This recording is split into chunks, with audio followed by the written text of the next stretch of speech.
Donc, passons à notre deuxième joueur du jour, Jay Crowder. Alors lui, pour le coup, c'est pas quelqu'un qu'on avait repêché, c'est quelqu'un que j'avais oublié, donc j'aurais mis de base dans ma playlist, mais donc on va en discuter, voir si j'aurais eu raison ou pas. Donc Jay Crowder, 8 saisons sur la décennie, puisque draft 2012, quasiment 10 points de moyenne sur la décennie, 25 minutes de jeu de moyenne, 15 000 minutes au total sur la décennie, c'est le 97e total, donc dans le top 100, 608 matchs. Au niveau du palmarès et des récompenses, pas grand-chose, voire même pas du tout, littéralement rien du tout. Comparaison de draft, alors là c'est marrant, tu vas me dire, NBDraft.net, eux, la comparaison c'était Florent Pietrus, et je les soupçonne de s'être trompés sur le prénom. Oui, moi aussi. Parce que je soupçonne que les liens un peu 3D, c'était plutôt Michael Pietrus, et qu'ils se sont plantés. Parce que Florent, c'est plutôt un intérieur, non ? Il me semble, oui. Oui. Ouais, je suis pas assez expert, mais il me semble. Ouais. Bon, après, Jay Crowder était plutôt perçu poste 4 à market, mais quand même, je pense qu'ils se sont plantés NBDraft.net. Donc. Mais bref, et alors, NBDraft.net, c'est pas les pires, on va dire. Draft Express, c'est pas mal ce qu'ils ont mis aussi. Leur meilleur scénario possible pour eux, c'était un shorter et seiner run test. J'adore le seiner. Mais effectivement, c'est un run test plus petit, mais aussi plus sain d'esprit. Pour eux, le meilleur scénario possible. Et puis, le pire, je n'ai jamais entendu parler, c'était Tasmin Mitchell. Pire scénario possible pour Jay Crowder. Voilà, merci Draft Express. Au niveau des surnoms, The Beast, je pense que toi-même tu l'as appelé comme ça, tu sais, cette fameuse performance où il avait mis 15 points dans un match, on l'avait tous appelé The Beast. Ouais, toujours. Non mais c'est n'importe quoi, c'est un role-player, il s'appelle The Beast quand même, quoi. Enfin bref.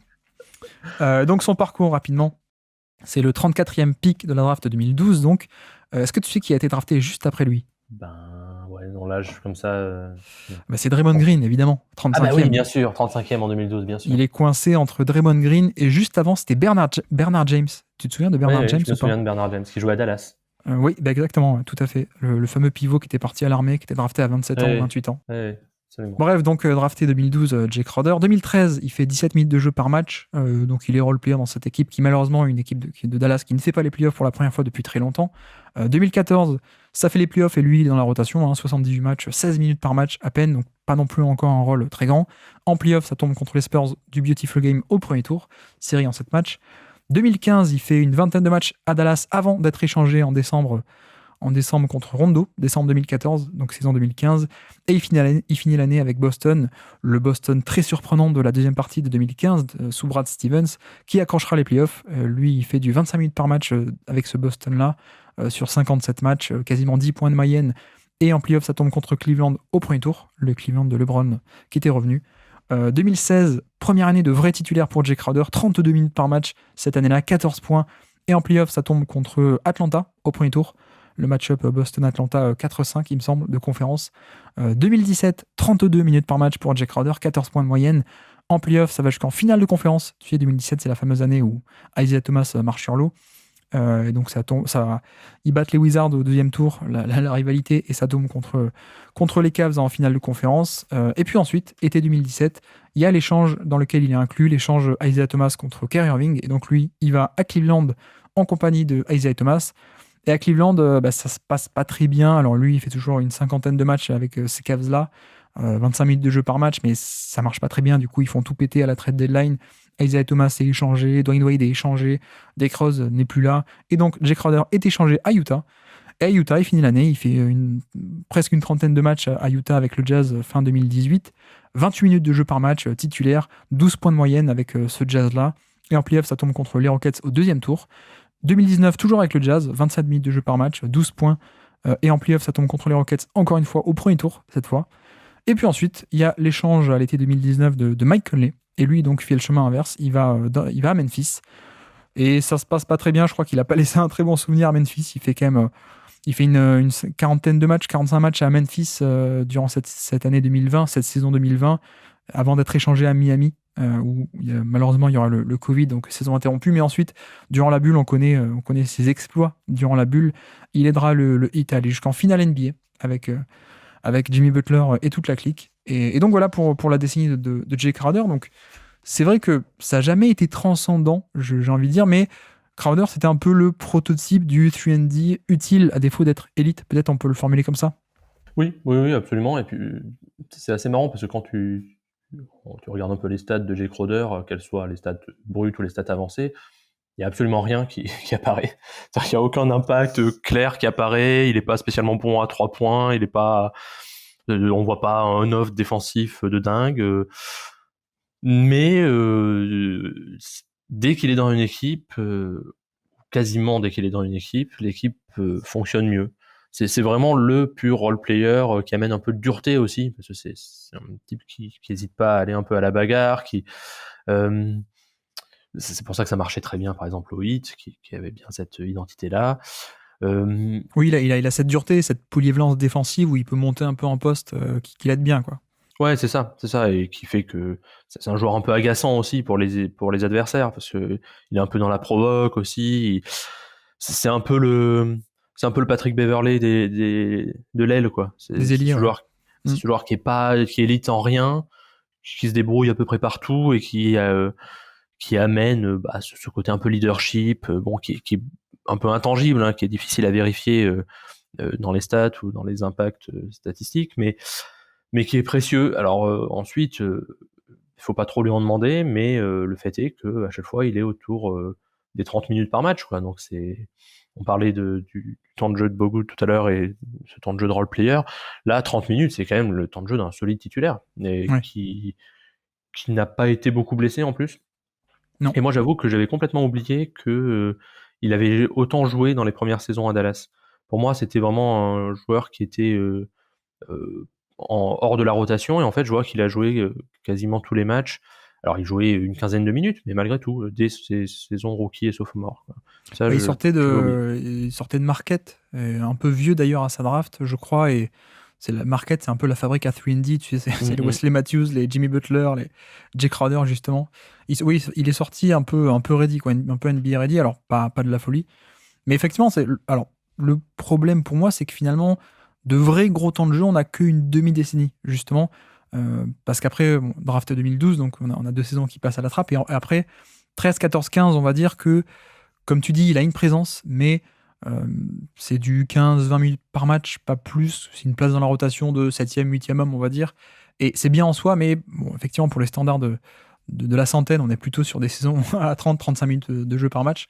Donc un peu plus anecdotique, on va dire, mais une demi-décennie de présence. Et en fait, comme tu dis, on est vraiment sur plutôt, et c'est pour ça que je dis ça aussi, le 3&D utile à défaut de Elite, parce que on a abordé certains cas, hein, enfin pas aujourd'hui, dans la saga, je veux dire, des Wesley Matthews ou des Danny Green, où clairement on dit, c'est les 3&D ultimes parce qu'ils sont à la fois Elite en 3 et en D.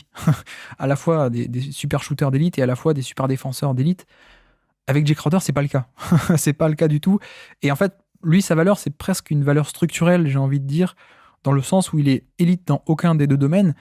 Mais le fait qu'il soit là, ça permet de libérer pas mal de choses parce qu'il est juste assez bon à 3 points pour apporter le spacing et juste assez bon en défense pour ne pas handicaper et même pour te permettre de bricoler en défense des trucs intéressants. Ça va pas être ton wing stopper d'élite, ça va pas être quelqu'un qui a un volume de fou sans ballon, protéger le panier et tout ça, mais c'est quelqu'un qui fait le boulot, quoi. En gros, c'est un peu ça, c'est en ça que je dis valeur structurelle, et notamment, le meilleur exemple que j'ai en tête, c'est son arrivée à Utah. Alors, il est resté qu'un an et demi au final, mais à Utah, moi je me souviens, fin de saison 2018, 2018, on est encore sur l'équipe avec Rubio, mais on est encore surtout sur l'équipe où Derek Favors est titulaire à cette époque-là, on essaie un peu de le tester, Favors, en le mettant dans le corner, même s'il n'a pas le shoot et tout ça. Bon, ça marche pas trop parce qu'il n'a pas le shoot, il est pas respecté. Et Jay Crowder arrive là-dedans. Voilà, lui il est pas fou, hein, mais le simple fait d'avoir un mec qui peut apporter du spacing, qui était mis au poste 4 à la place de Favors, du coup, ça a libéré plein de trucs, quoi, finalement. Et donc, pour moi, c'est vraiment ça la valeur de Crowder, c'était cette espèce de valeur structurelle, de bonne présence, on va dire, à défaut d'être transcendant dans ce qu'il faisait, quoi, finalement. Ouais, parce que c'est vrai que au shoot, il tourne à 34-35% à 3 points, ce qui est honorable, mais qui c'est pas un sniper, quoi. J'ai vu en préparant un peu l'épisode que malgré tout, il est dans le top 100 de l'histoire de la NBA pour le nombre de 3 points marqués. Ouais. J'aurais pas Merci parié. l'évolution du jeu, hein. Oui, voilà, exactement. Mais bon, voilà, j'aurais pas parié là-dessus. Mais ouais, c'est exactement ça, cette valeur structurelle. Et pour moi, c'est prouvé par le fait que systématiquement, chaque année, son temps de jeu augmente en playoff. C'est-à-dire qu'il il est en saison régulière plus autour de 30, une petite trentaine. En playoff, ça monte à régulièrement à 32, 33, 34. Alors ça paraît rien, mais c'est le signe d'un joueur qui non seulement n'est pas mis dehors par les adaptations en playoff, mais qui en plus est exactement le joueur qui peut tenir à peu près face à tout type d'attaque et qui est assez flexible pour être utile dans tout type de scénario en playoff. Donc oui, ça fait de lui un joueur ultra utile et que tout le monde a voulu pendant plusieurs années. Et bon là, maintenant aujourd'hui, il est dans une situation un peu bizarre et pas très compréhensible, mais euh, quand il avait le contrat qu'il avait signé, je crois, de mémoire à Boston, c'était un contrat qui était souvent commenté comme étant un des plus valuables de la ligue parce qu'il n'était pas très haut, mais c'était un joueur d'une efficacité remarquable. Enfin, et quand je dis efficacité, c'est pas qu'il a un, un pourcentage au tir formidable, c'est juste une efficacité globale, structurelle Ouais. dans le jeu. Et pas handicapant, quoi. Voilà, c'est ça. Ce qui est déjà beaucoup pour un ailier Oui, dans oui. l'ère du 3 points, du switch et tout ça, c'est déjà ça, quoi. Ce qui est vrai, c'est que c'est pas tant lui qui arrivait dans n'importe quelle équipe et qui faisait que l'équipe était compétente, je pense pas. C'est plutôt que des équipes compétentes voulaient de lui. Je pense Voilà, que c'est exactement. plutôt dans ce sens-là, donc l'inverse. Mais ce qui reste quand même un compliment. C'est juste pas un compliment à ce point grand de dire c'est lui qui change l'équipe, non. Mais c'est juste que plein d'équipes compétentes le voulaient et que ça marchait, donc ça c'est plutôt pas mal.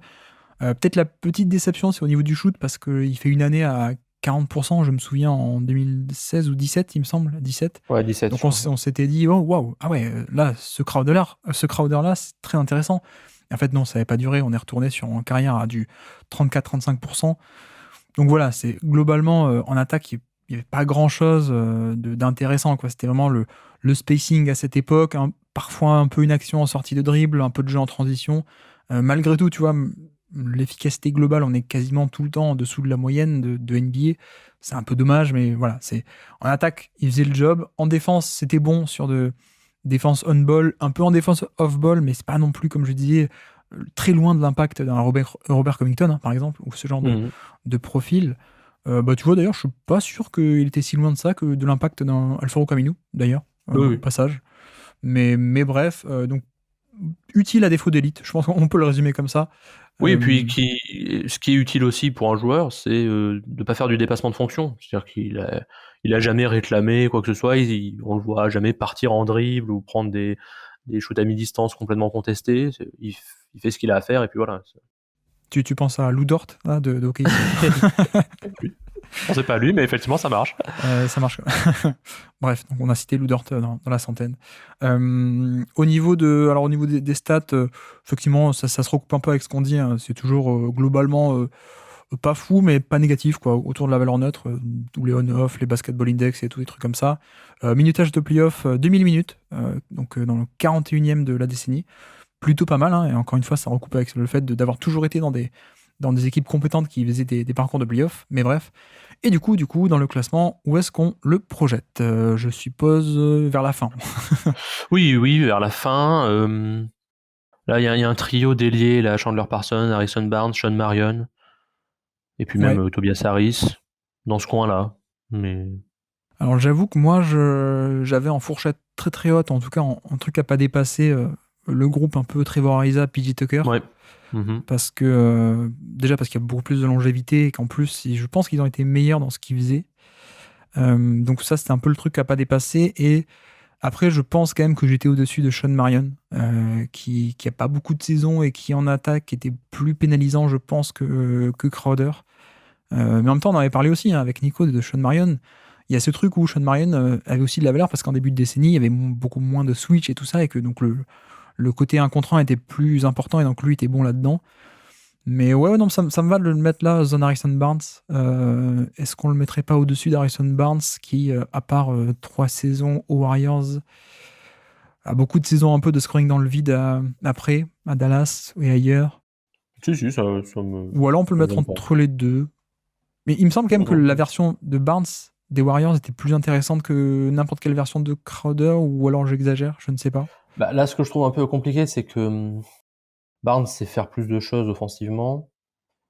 Et la question est, est-ce que c'est utile pour une équipe que Barnes fasse plus de choses offensivement, même s'il sait les Ouais. faire? Enfin, mais en même temps, le fait est qu'il sait les faire. Donc, Ouais, mais de facto, est-ce que toutes les années où il a fait plus à Dallas, c'est eu de la valeur? Moi, je Bien sûr, pense mais pas. oui, bien sûr, mais est-ce que c'est de sa faute qu'on lui ait Non, demandé de le ouais, faire? c'est vrai.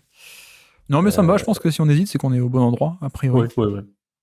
Donc, Harrison Barnes. Bon, allez, je vais le mettre au-dessus. Ok. Allez, mettons-le au-dessus. C'est pas figé, et de toute façon, j'espère que ça ne fera pas un scandale, même si qu'il soit au-dessus ou en dessous de Harrison Barnes. Bref, ok. Et donc, petit quiz. Qui est dans l'effectif cette fois? Une équipe marquante de cette fin de décennie, en tout cas, le Miami Heat 2020, justement, cette fameuse équipe qui bat les Bucks, les Bucks de Milwaukee, et qui va jusqu'en finale NBA dans la bulle. Est-ce que tu es capable de me citer des joueurs de cette équipe de Miami 2020? Je devrais, parce que c'est récent, mais C'est pour ça, j'étais gentil. Ouais, mais je le sens pas tant que ça. Bon, alors il y a Butler et Adebayo. Ouais. Bon, il y a eu Donis Haslem Ouais. et son job. Depuis fantôme. 1972, ouais. C'est ça. Tyler Hero. Ouais. Duncan Robinson. Ouais. Il y a déjà Max Strus ou pas? Non. Il n'y a pas Max Strus. Et Gabe Vincent non plus? Exactement, Gabe Vincent est là. Il fait quelques matchs dans la saison, mais il n'est pas encore développé, on va dire. Non, on avait un autre meneur qui était devant lui à l'époque, une religieuse. Une religieuse? Non, c'est un jeu de mots avec son nom de famille, une religieuse. Non, c'est quelqu'un qui est un meneur backup, qui a fait une année à Miami, qui est parti aux Lakers et qui fait plus rien aux Lakers là, depuis 2-3 ans. Il est un peu, notamment, il est blessé. Kendrick Nunn. Exactement, Kendrick Nunn. Désolé pour le jeu de mots. Jake Crowder, je te le compte. Crowder a été échangé d'ailleurs à Memphis contre un autre ailier défensif de Miami. Est-ce que tu te souviens? Un ailier défensif qui depuis a fait Memphis. Je crois qu'il est à Portland là, qui avait été un gros espoir de Miami. Attends, j'ai un trou. Non. Qui aime beaucoup la justice. Ah oui, Justice Winslow. Oui, bien sûr, il est encore là. Oui, d'accord. Plus la saga avance, plus mes indices sont nuls. Hein. C'est une catastrophe. On avait quand même un meneur de jeu de Miami qui a été très important dans ce run de. Il y a Goran Dragic. Exactement. Ouais. Goran Dragic est par là. On avait quelqu'un d'extrêmement explosif, très fin et très explosif. Derrick Jones. Exactement, Derrick Jones Jr. Un intérieur shooter d'ailleurs aussi. Un intérieur shooter blanc qui était par Portland, drafté par Portland, draft 2012 d'ailleurs, qui ensuite a fait Miami. Ah oui, il était là, tu vois, j'avais complètement oublié. Meyers Leonard. Ah oui, d'accord. Exactement, Meyers Leonard. J'avais complètement oublié qu'il était dans cet effectif, sur lequel je ne brille pas. Non, il est dur aussi. Hein. Ouais. On avait un autre ailier défensif qui était arrivé de Memphis en compagnie de Jake Crowder. Est-ce que tu te souviens? Visiblement non. Un vétéran très important qu'on a déjà cité sur le quiz d'avant d'ailleurs. Ah, Iguodala. Oui, effectivement. Iguodala est là, c'est vrai. Ah oui, bien sûr. D'ailleurs, en parlant de shooter blanc intérieur, on en avait un autre. On avait Meyers Leonard et on avait aussi un autre qui était drafté par Boston. Olynyk? Il est encore exactement, là? Kelly Olynyk est par là. Et puis voilà, après je t'épargne le reste. On avait du James Johnson aussi qui était par là. Waiters, Solomon Hill font des matchs dans la saison. Et puis Chris Silva aussi, tu sais, l'intérieur brésilien, Chris Silva. Et Casey Okpala, qui je crois est actuellement à Sacramento. Mais voilà pour cet effectif qui va en finale NBA. Ouais, oui, alors que c'est pas. C'est un peu de briquet de broc, je trouve, mais bon, oui. Mais tu vois, c'était une vraie surprise. Hein. Ouais. Et d'ailleurs, j'en ai pas un souvenir fou, mais la preuve. Disons qu'on a un souvenir de la bulle, on va dire, mais pas de la saison régulière. C'était pas fou. C'est ça.